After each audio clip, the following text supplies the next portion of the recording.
back to studying DRG. The afferent terminates on the appropriate lamina. Then they ascend 1 or 2 spinal levels via the Sayre's tract, crosses an anterior white commissure, and goes up the spinothalamic tract.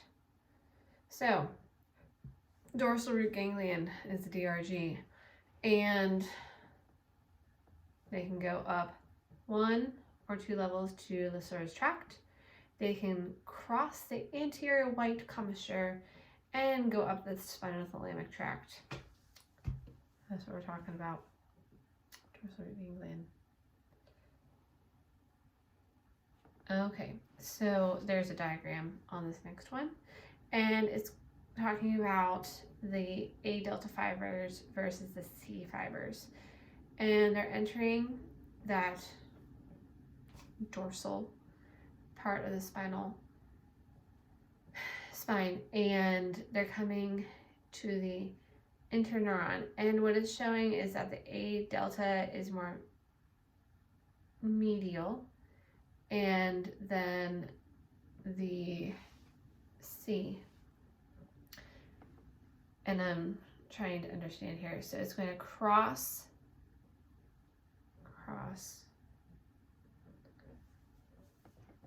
and then there's the spinothalamic tract to go to the thalamus, which is our relay station up here. So I'm trying to make this a little bit easier to see. So pain is in that lateral horn of the dorsal, and then it's saying that there's 5 cell types, 1, 2, 3, 4, and 5 in Roman numerals, and where it goes. And we really didn't talk about that very much. But on the next slide is another diagram, and this time it's of the human body with the myotomes. And the way you know it's the myotome and not the dermatome, so myotome versus dermatomes.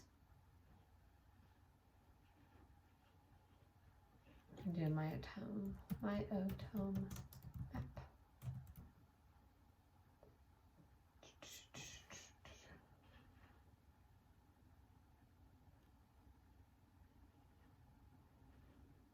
All right.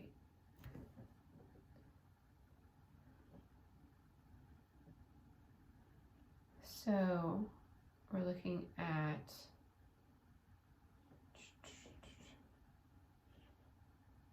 myotomes and dermatome map.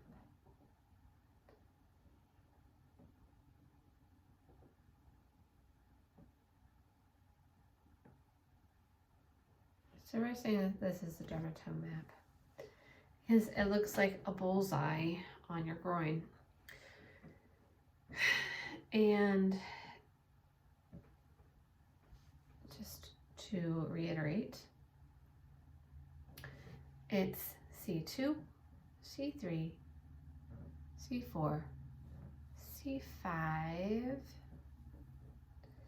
and then it's going to go down the back. So that was a very important piece for the exam that I had earlier today, and it was a little bit funny. So here's a thought.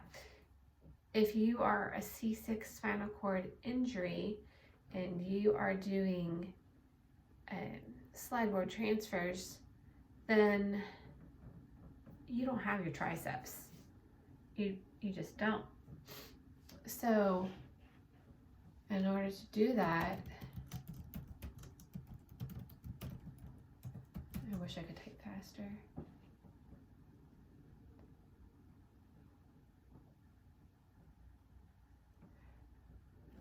So I did get it right, because teres minor shares its innervation with the deltoid muscles.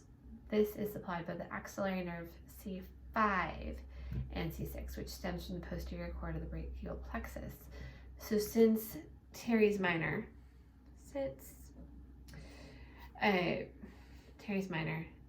is sharing its innervation with the deltoid, then you still have functional ability of the teres minor since you still have C5. However, triceps innervation, yep, and this is why it couldn't be the triceps, because they don't have it anymore. Whew, how sad is that? All right. So triceps, you've got the radial groove, and hello, triceps are right there. So it's between the triceps, two of the heads of the triceps. It'll come to me. But it's nerve innervation C6 to C8, and since it's C6 to C8, then if you are a C6 complete spinal cord, you don't have the use of your triceps. So in order to move your body, you have to use your teres minor, your external rotators, to fixate. So here on up, not here on down. Cool, cool, cool, cool. Anyhow, back to this dermatome map. And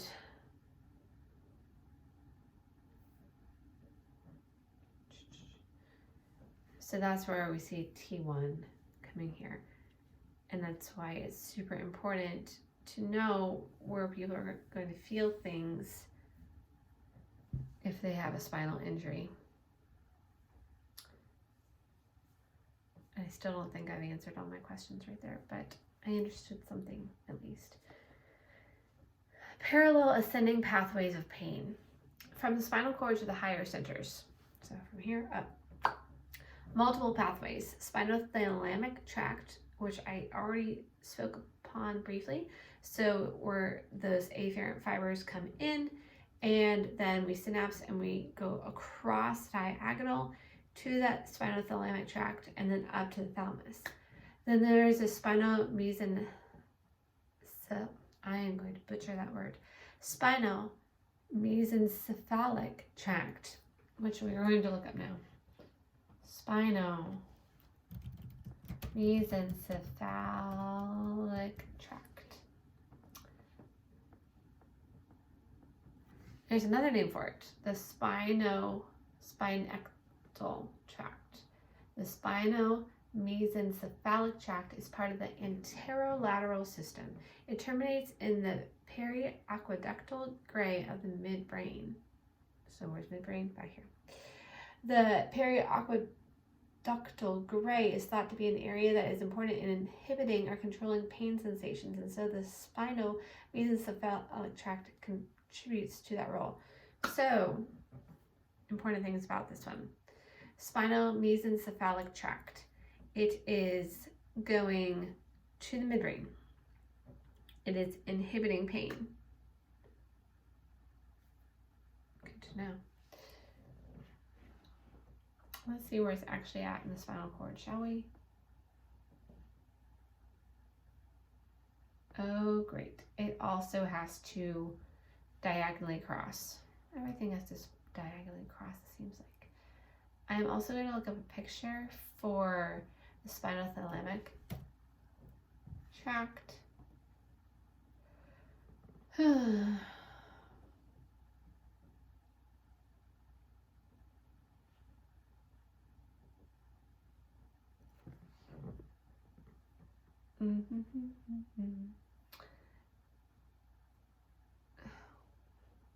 All right, so here's a cool thing.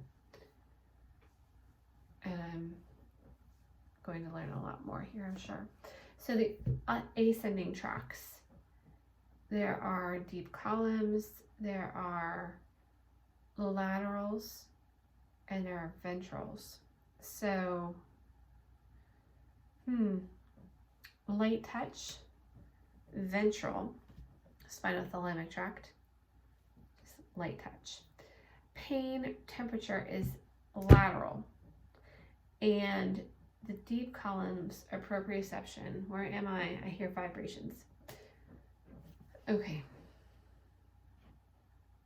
I feel like I'm just touching the surface of all this. So that was the spinothalamic tract. Once again, spinal mesencephalic tract is diminishing pain. The next one is the spinoparabrachial tract. And even though we talked about all these, I don't remember a dang thing because it was over at Panopto and we were never asked about it. So whatever. I am just justifying myself right now. I want to know what it is.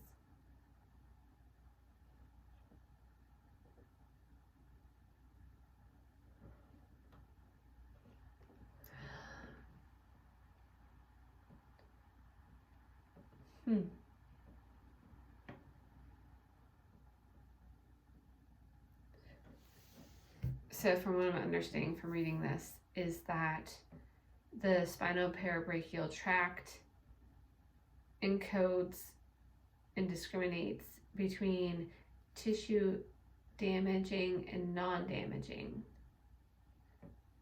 stimuli. Like, will that really hurt me or not?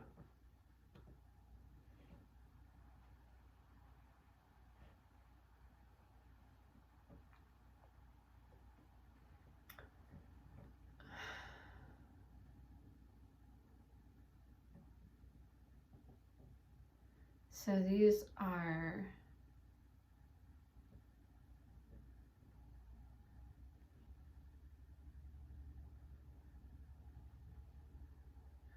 like, will it hurt me? And then there's the spino-reticular tract function. Only 2 more to go. Is an ascending pathway in the white matter of the spinal cord, positioned closely to the lateral spinothalamic tract. So we already knew what that was. The tract is from spinal cord blah to blah to the thalamus. It is responsible for automatic responses to pain, such as in the case of an injury. I stubbed my toe. Boom. Spino-reticular tract. Because you stubbed your toe. It's not like a testing the waters like the spinoparabrachial, like, is that gonna hurt me? It's a, dang it, I stubbed my toe.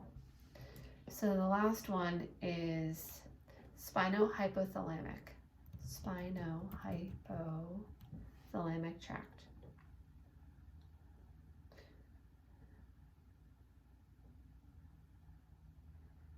Okay, so hold on to your hats. Spinohypothalamic is responsible for pain, yes, but it is endocrine adjustments and emotional changes caused by pain. And the first thing that came through my head was childbirth. That is an emotional roller coaster of pain, and your body will produce hormones to adjust that pain.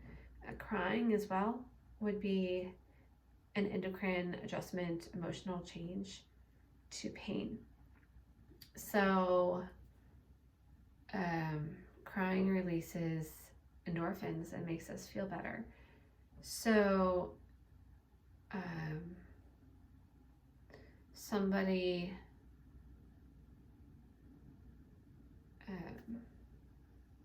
see a bunch of different examples popped into my head, but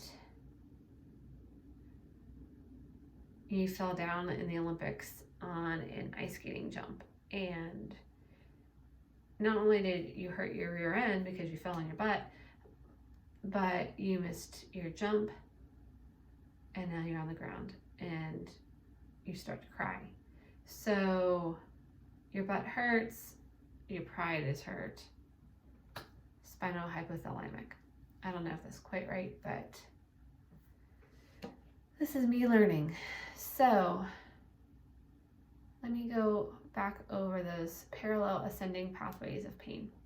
Spinothalamic, going to the thalamus saying, hey, we've got pain. Spinomesencephalic to the midbrain, cooling the pain. Like, hey, it's not that bad. Deal with it. Spinoparabrachial tract, meaning I'm not sure if this is going to hurt me or not. Let's figure this out. Spinoreticcular tract is, dang it, I stubbed my toe and it hurts like a mother. Don't do that again. Spinal hypothalamic limbic tract. It is more emotional and releasing endorphins and emotional changes caused by pain. So moving on. Okay, now this is apparently going to tell me all about it. So anterolateral system, spinothalamic tract, discriminative pain, temperature, crude touch or pressure. So the spinothalamic tract deals with more of the day-to-day. I walk outside, it's super windy, I feel the wind. That super high wind brought in a cold front, I can feel that cold on my face. The leaf hit me in the face, it flew off the tree because it's fall. Discriminative pain, crude touch, I feel my foot crunching into the leaves. Hello fall, spinothalamic tract. Spinomesencephalic tract, the pain modulation going to the midbrain. So we are going to, it says here, sensory motor integration of pain, motor reflex to pain. Like, I stuck my hand in scalding hot water. I'm going to pull my hand out of that hot water and I'm not going to put it back in because it was scalding hot water. Spinoparabrachial tract, effective component of pain. So we can affect how much pain is given to us. For instance, if it hurt earlier to pull a piece of skin off of my lip, but I thought to myself, what hurts worse, that little bit of skin hanging there or me ripping it off? Spinoparabrachial tract. Spinoretinacular tract, modulation of pain, motivational, emotional, and pleasant component of pain. So you stubbed your foot, that hurt so bad, it was unpleasant. It motivates me to not hit my foot again. Spinal hypothalamic limbic tract, autonomic adjustments to pain. So back to that childbirth scenario, I didn't push with that contraction. My body says, dang it, you're gonna push that baby out. Let's do it now. Let's pump you full of some oxytocin. Come on now. Okay, so the take home, multiple ascending pathways, ipsilateral, contralateral, bilateral, redundant system. It's going to take care of you. Pain states, pain sensation increases when painful stimulus persists. This can lead to pathogenic pain states where pain persists without the initial trauma. So it's like a ghost pain. All right, so different pain states. We have normal ones, acute pain, you sprained your ankle. Referred pain, you had a tubal ligation, but you feel it in your shoulder because of the gas through the diaphragm. Persistent pain, you have a micro tear in your Achilles tendon, you keep walking on it, it's going to be persistent. So abnormal pain though, the allodynia, and I looked this up earlier and we talked about it here, and yet, oh,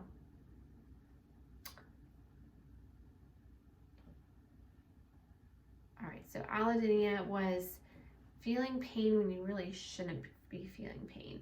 So like I can feel my fingertips touching, but like instead of just feeling my fingertips touching, I would feel stabbing pain. Hyperalgesia, so in the case of somebody with neuropathy, it would take more sensation in order to elicit a painful response. Neuropathic pain. All in your mind. Not that that diminishes the pain, but it's neuropathic. Chronic pain, if somebody has, let's see, an ulcer, you have a chronic ulcer, you're going to feel chronic pain. Drink.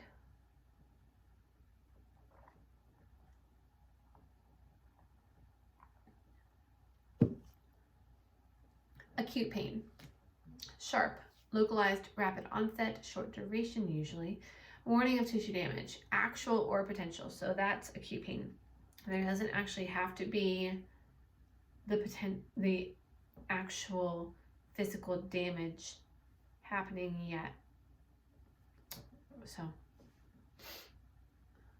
referred pain, pain at a site remote from the source of the pathology. So, for instance, when if somebody's having a heart attack and they feel that referred pain going down their arm, they're not actually having pain in their arm. The pain is coming from their heart, but your heart doesn't feel that pain. Instead, hello, arm. Okay, it is believed that this pain occurs due to convergence. Brain is unable to decipher or determine where the pain is actually coming from, so it refers it. Persistent pain. Pain that is recurrent or episodic. So sometimes people have migraines and they don't know why, doctors don't know why, but they keep having this persistent migraines. May accompany a re-injury, may be associated with chronic conditions. For instance, if you have celiac disease and your gut isn't healed, you would have a chronic inflammation of your small intestine.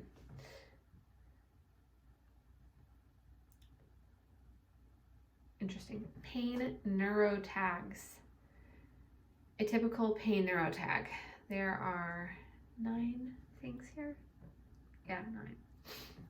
Premotor or motor cortex. Organize and prepare movements. So that is right here. Singular cortex. Concentration, focusing. So I obviously need some help with my circulate cortex. 3, prefrontal cortex, problem solving and memory. I need some help with my problem solving and memory. Amygdala, fear conditioning, addiction.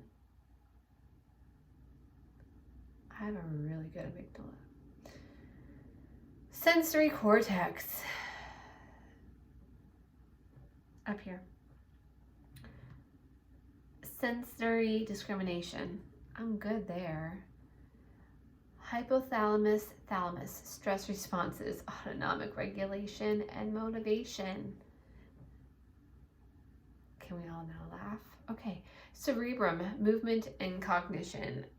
I got a great cerebrum. Hello, cerebrum. The hippocampus, memory, special recognition, and fear conditioning. I think my hippocampus is overloaded. Spinal cord, gating from the periphery. Good grief. Chronic pain. Who goes into chronic pain state? Does context of injury matter? Predictors of chronic pain, happiness at work, happiness at home. I have a quick story about a man named, well, we'll give him a new name. We'll call him Gary. And Gary worked nights, and Gary had a stressful home life. He ended up with a divorce, and he remarried a woman who was a workaholic. And I think because he had such a bad home life before, and he had a few kids, and his kids really stressed him the heck out. And even though he loved to work, he was putting himself through this chronic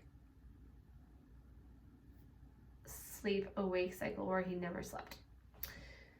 So was he happy at work? Not really, because he was always tired. Was he happy at home? Heck no. His family was stressing him the heck out. So guess what? He was hooked on painkillers and he was in chronic pain. So, there you go. Pain assessment. Most difficult symptoms to assess. Why measure? Pain scales are often used numerically, verbal rating, or visual analog, like the or 1 through 10, or I feel like crap. All right, assessment scales should include the following: severity, irritability, location, quality, observation of nonverbal cues, mode, duration of onset, provocating and relieving factors. How bad is it? How irritating is it? Where is it? Is it sharp? Is it aching? Is it dull? Is it throbbing? Are they grabbing for it? Are they like shying away from it? Are they taking weight off of it? Are they like tensing up? Mode. I don't know. What's the mode? Or the duration of the onset. How long have they had it? Is this chronic? Is this acute? Subacute. Provocating and relieving factors. Does a Tylenol help? Does sleep help? Does elevating help? What helps?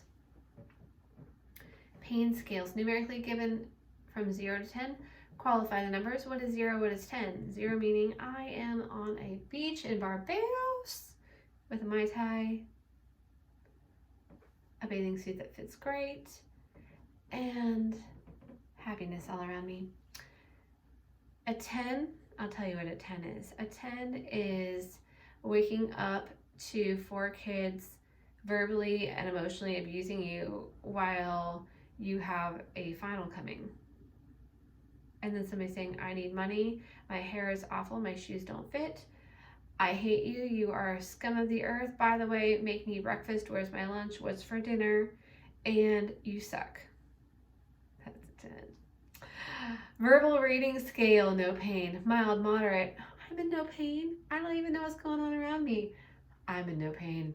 Visual analog scale, that number line, that's me. Okay. Mirror therapy, mirror therapy, mirror therapy. And we are finished with this one.